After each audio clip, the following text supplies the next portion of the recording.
Welcome you all for direct taxation class. Today we will be discussing on Provident Fund. So what do you mean by this Provident Fund? Most of you have heard about this Provident Fund from your parents whenever they will be saying it might be their daughter's marriage or for any medical emergencies. They say that we will be drawing PF. This is what the common terminology that has been used here, Provident Fund. So what is this Provident Fund here is?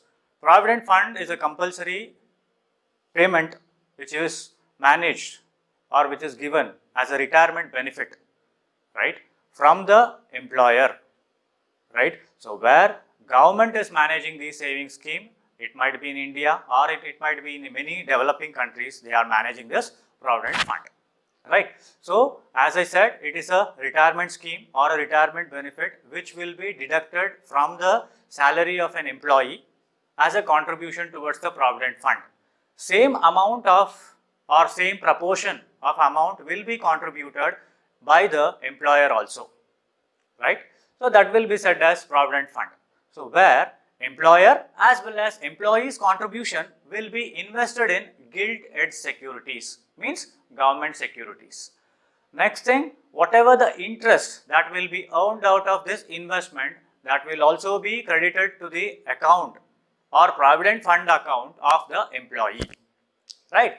So here whatever the credit balance that will be depicted in the Provident Fund account of an employee, which will be consisting of employer contribution, employee's contribution, as well as interest on employer contribution, interest on employee's contribution. All these sum will be accumulated as well as it will be credited to the account of an employee, right. So this is Provident Fund, and also here it will be given either at the time of retirement or at the time of resignation or at the time of in case of any mishappenings, that is it might be death. At that point of time it will be given to the legal heirs of that individual. Clear? So here this scheme or this Provident Fund will be encouraging the macro level savings, right, as well as it will be generating an investment with respect to macro level where the government will be giving a deduction under section 80C. This is all about Provident Fund. Yes, I briefly repeat again. A Provident Fund, it will be a retirement benefit given for the employee where employer and employee will be contributing. Clear? Next thing is, we will move on to kinds of Provident Fund. So normally which are the kinds of Provident Fund you have come across or you might have heard? It will be recognized Provident Fund or PF, just a terminology which is used as PF. So here we come across the following kinds of Provident Fund. So which are those kinds of Provident Fund? So a question will be asked as describe the Provident Fund as well as which are the kinds of Provident Fund, explain, right. So we come across many kinds of Provident Funds. So which are those? First one, Statutory Provident Fund. One is Statutory Provident Fund. Another one is Recognized Provident Fund. Another one is Unrecognized Provident Fund, right. Next one is PPF, that is Public Provident Fund. So these are the four kinds of Provident Fund which we come across. Normally salaried person will be familiar with this, right. So first I will go with one by one. So what are those or what it will be saying? So Statutory Provident Fund. So Statutory Provident Fund means what? Which is also said as General Provident Fund, which is also said as General Provident Fund, right. So this was set up by the Act of Parliament, that is Provident Fund Act 1925, where this fund will be maintained by either the government or the semi-government organizations. So this where they will be deducting the contribution from the employees or the government employees will be contributing from the amount of the salary what they get to this fund, right, which will be accumulated as well as which will be given as a loan for the employees itself. So this is purely available for government employees only, right? So it is available for government employees only, where they can avail the loan out of it, which is also said as interest free. Means out of general provident fund, they can take advances as, means whatever the contribution they have made for this fund, they can take it as an advance and they can repay it in terms of monthly installments, where it will be said as interest free, right? Again, this fund will be maturing at the time of their retirement or superannuation. So this is statutory provident fund. This is one fund. So normally, next one is recognized provident fund. So whatever major thing or major what you find is recognized provident fund. Practically wherever you go with, this will be heard by most of us. So what do I mean by this? Recognized provident fund. So this is again one fund which is recognized by the Commissioner of Income Tax, right? Where according to the rules as well as provisions related to income tax, this fund has been managed, right? So it includes, again, it is framed under the Act of Employees Provident Fund Act 1952, where this fund will be maintained by the private organizations. Clear? So what these organizations, how they maintain this is, in case any employer where he is employing 20 or more number of employees, he must register for this provident fund, which is also said as Employees Provident Fund, EPF. We will also call it as EPF, Employees Provident Fund, right? So here also there will be a contribution from the employer as well as employee. So but in this case there is a limit, right, where employee can contribute 12% of it.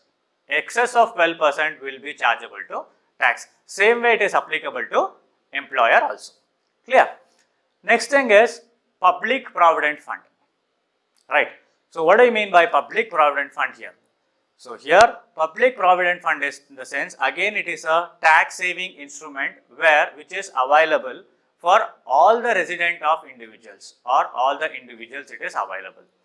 So here there won't be any contribution from the employer point of view, but the contribution will be only from the employee point of view, right?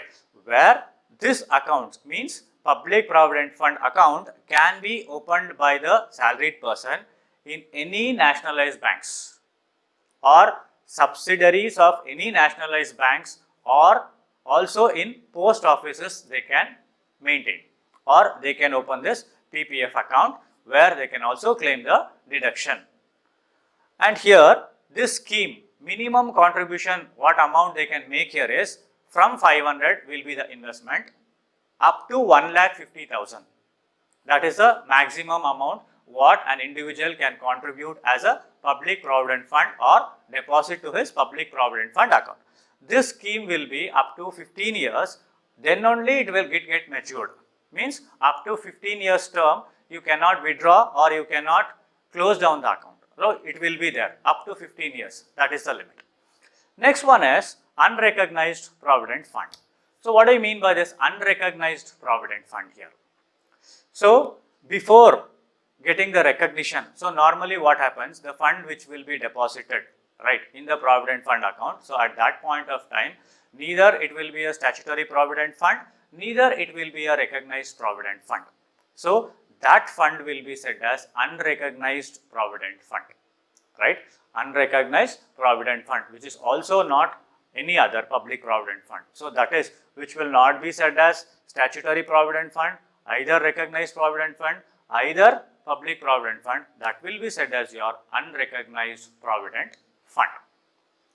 Clear? So this is kinds of provident funds. So next thing is, we will go with what is the tax treatment with respect to these.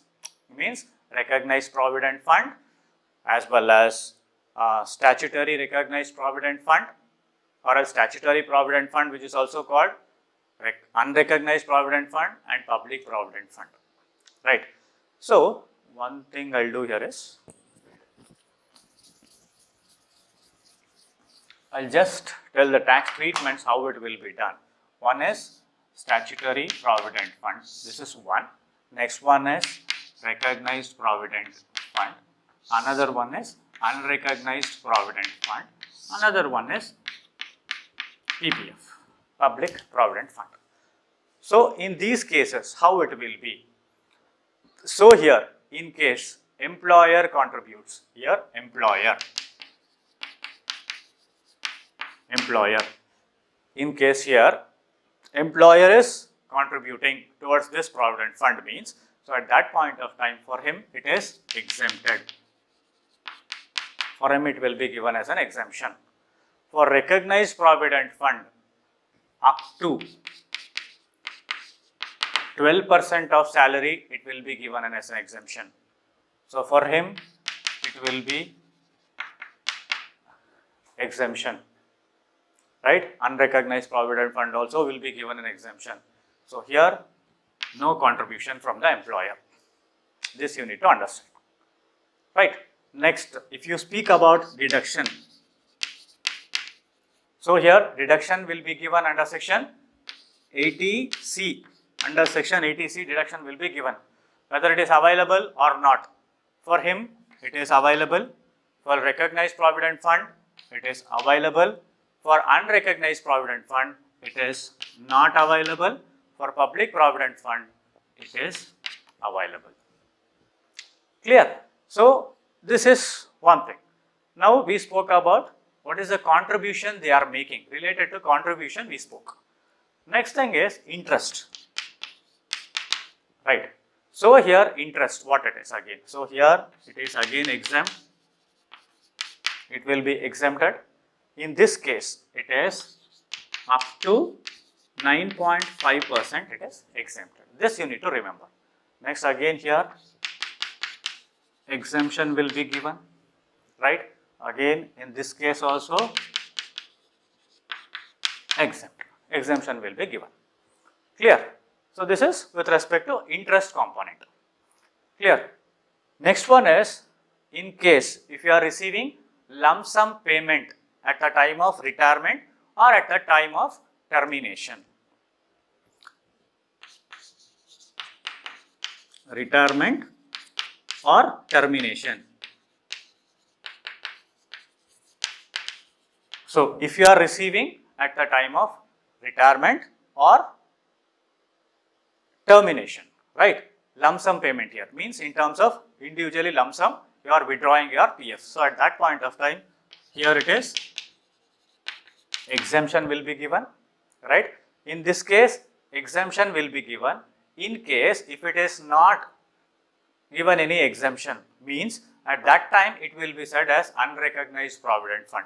So here also you can claim the exemption, but in case if it is not given exemption means at that point of time it will be treated as unrecognized provident fund, right? So here in this case unrecognized provident fund case, here it will be taxable, means if you are receiving it will be said as taxable. So these things you need to remember. Next one is in terms of public provident fund it will be given as an exemption. So this is said as tax treatment, means whenever you are calculating your salary part, so at that point of time these things or these points you need to keep in mind, so that whether you will be giving them the exemption or whether it is taxable. So for that purpose you need to understand what it is. Clear? Now to make you understand further or better, we will go with one example with respect to this. All component will be considered in that problem. Clear?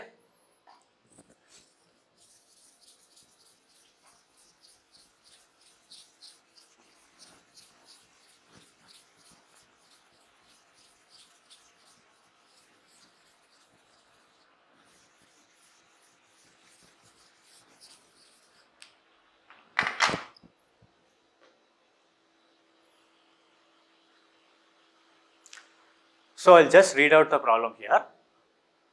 For the previous year 2019-20, Mr. Darshan submits the following information. Basic salary 1,20,000, dearness allowance rupees 40,000, 46% of which is part of salary for retirement benefits. Commission rupees 6,000, that is 1% of 6 lakh being turnover achieved by Mr. Darshan, and children education allowance for his 2 children rupees 7,200. The employer contributes rupees 20,000 towards provident fund, to which a matching contribution is made by Mr. Darshan. Interest credited in the provident fund account on December 31st, 2019 at 11% comes to rupees 93,500. Income of Mr. Darshan from other sources is rupees 1,36,000.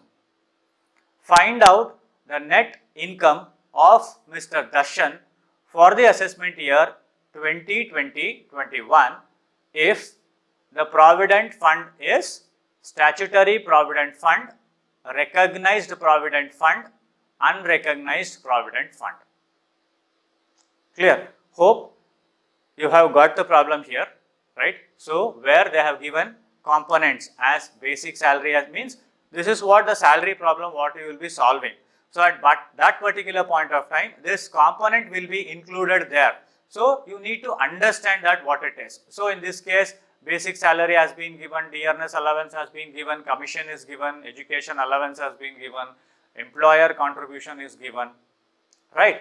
So, and also provident fund with respect to excess is there, whether it is there or not, that you need to identify, right? So, that is what here means you need to understand what are the things they have given here, right? So, first thing is we will go with a solution for this.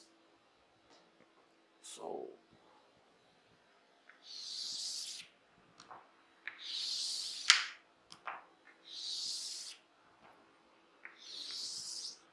okay, right. So, here statutory provident fund,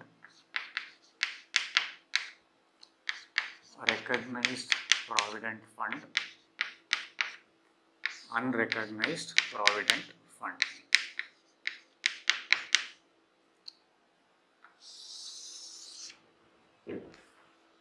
Right.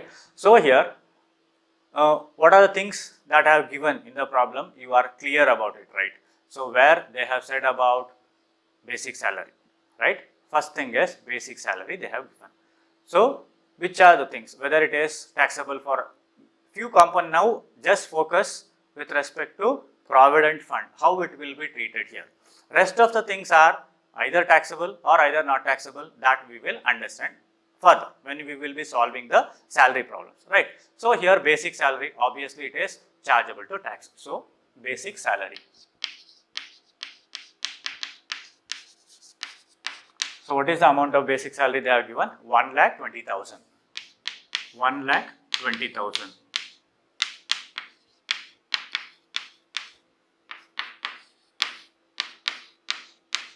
Okay, clear.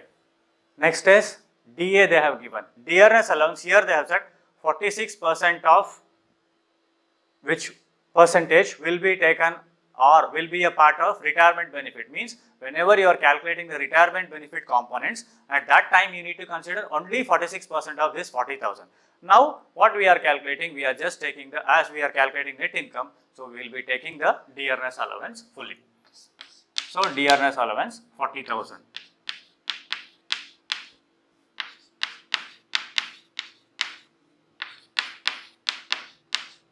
Okay. Next component is what? Commission they have given, right? Commission. Commission amount is rupees 6,000.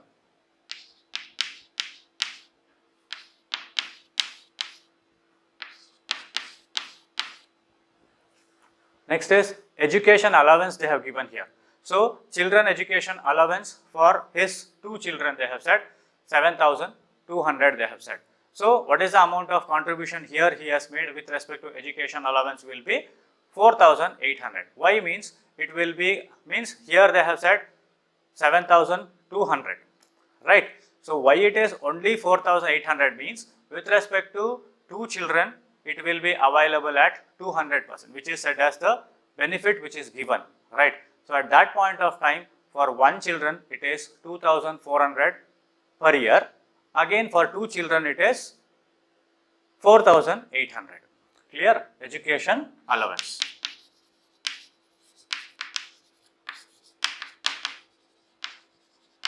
So here I am taking 4800.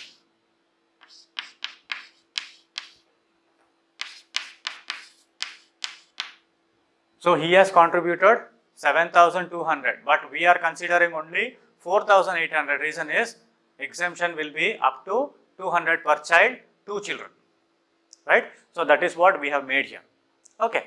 Next thing is contribution with respect to employee provident fund, right? Means with respect to provident fund, what is the contribution they have made? So with respect to these two cases, that is statutory provident fund as well as unrecognized provident fund, it won't be affecting, right? But employee contribution with respect to recognized provident fund, if it is exceeding 12%, right? So in this case, what they have said, they have contributed 20,000, right? Employer also has contributed 20,000, employee also has contributed 20,000. So here we will be taking that.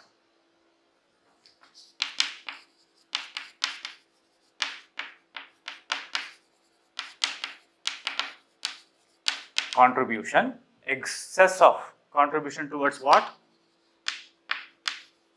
RPF, recognized provident fund, in excess of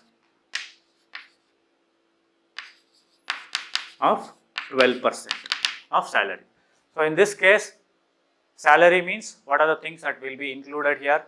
We will consider basic salary, dearness allowance, commission which is given, that will be considered here. So with respect to this, we need to calculate now what it is. So we will calculate here itself. Salary means what are the components that will be included here. So one is 1,20,000, that is your basic salary. Next thing, DA they have said 46%. With why it is 46%, we need to consider, because they have said retirement benefit should be taken as, for with respect to retirement benefit, they should consider as 46% of DA, right? So here 46% of DA need to be considered. So what is the amount that will be, means on, that is on 40,000 into 46% you need to consider. It will be 18,400.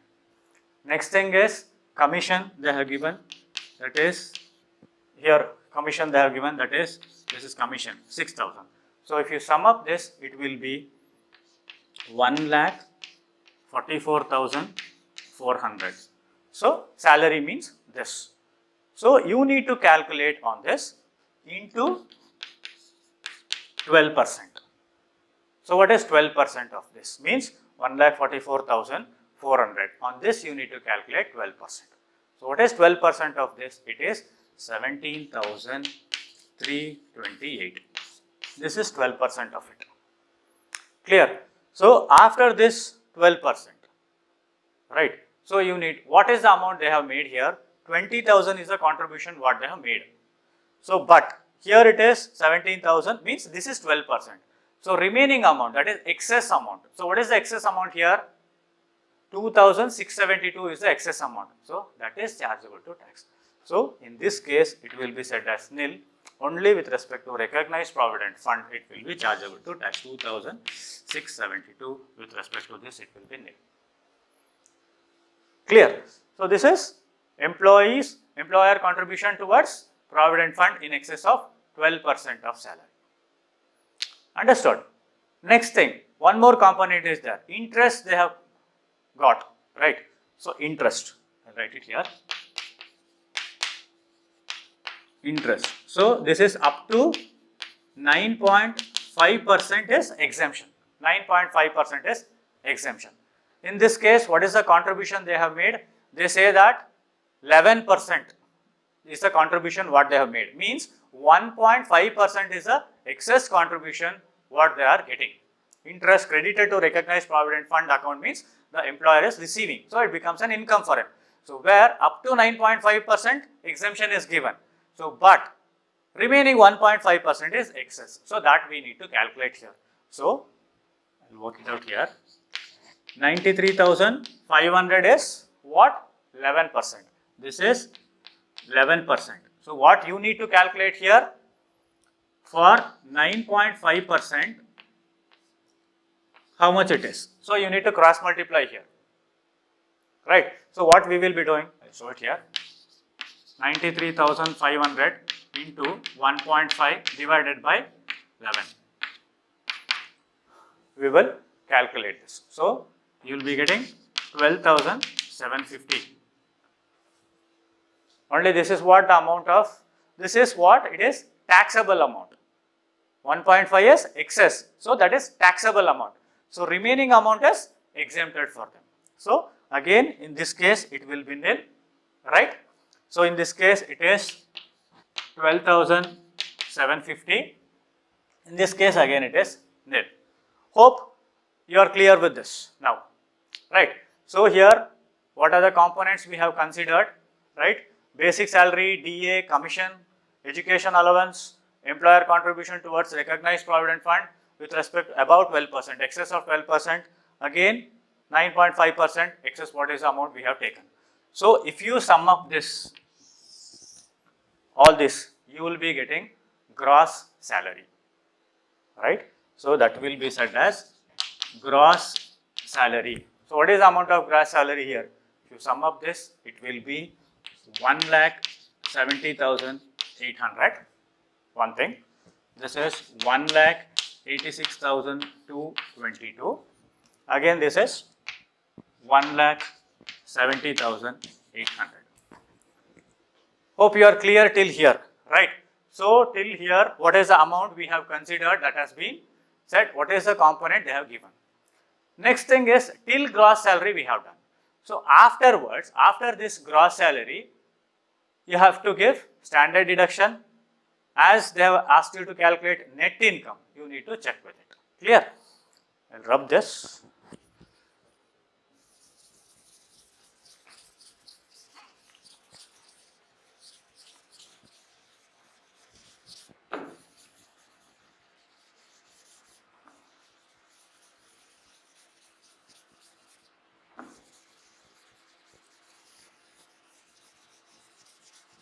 So what I'll do here is, I'll just write it here, 800, this is 1,70,800, this is 1,86,222.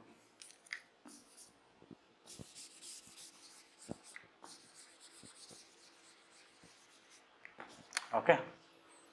So this is said as your gross salary.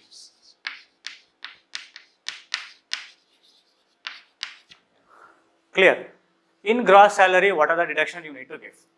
So under section 16, there is a deduction, that is 50,000 is a limit, or else your gross salary, whichever is lower, right? So less standard deduction, that is 50,000 will be given with respect to all.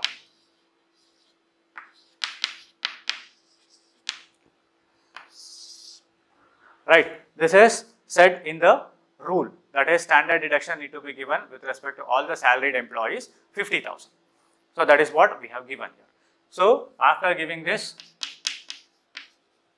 income from salary will be the balance of this amount. So in this case, what it is, 1,20,800, what he will be getting with respect to statutory provident fund.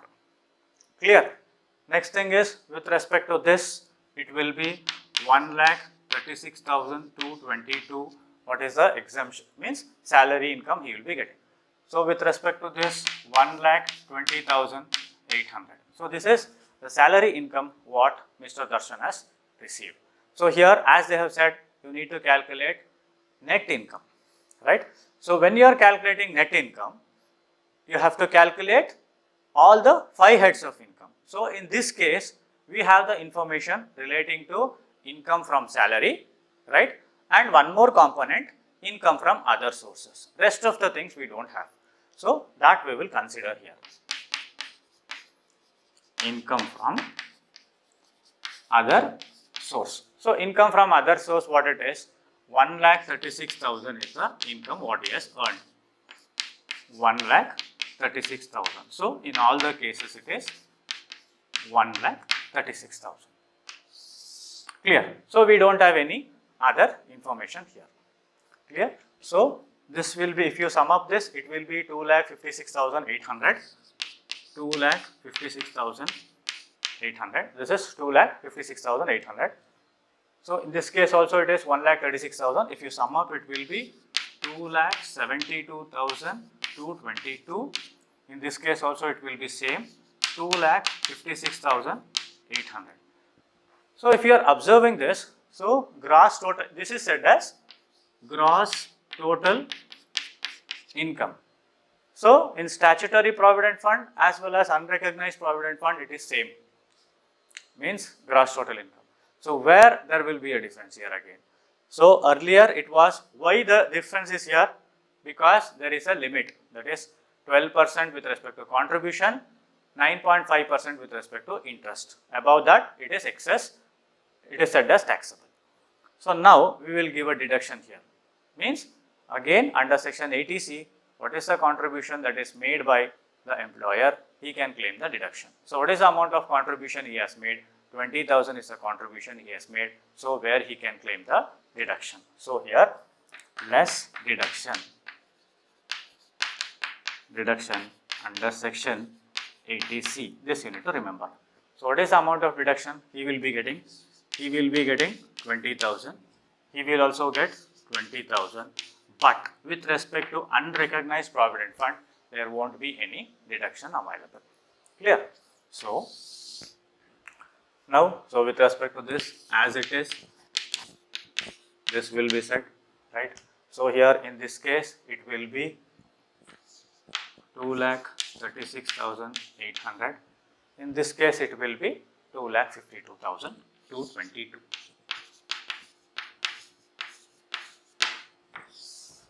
This is said as your net income.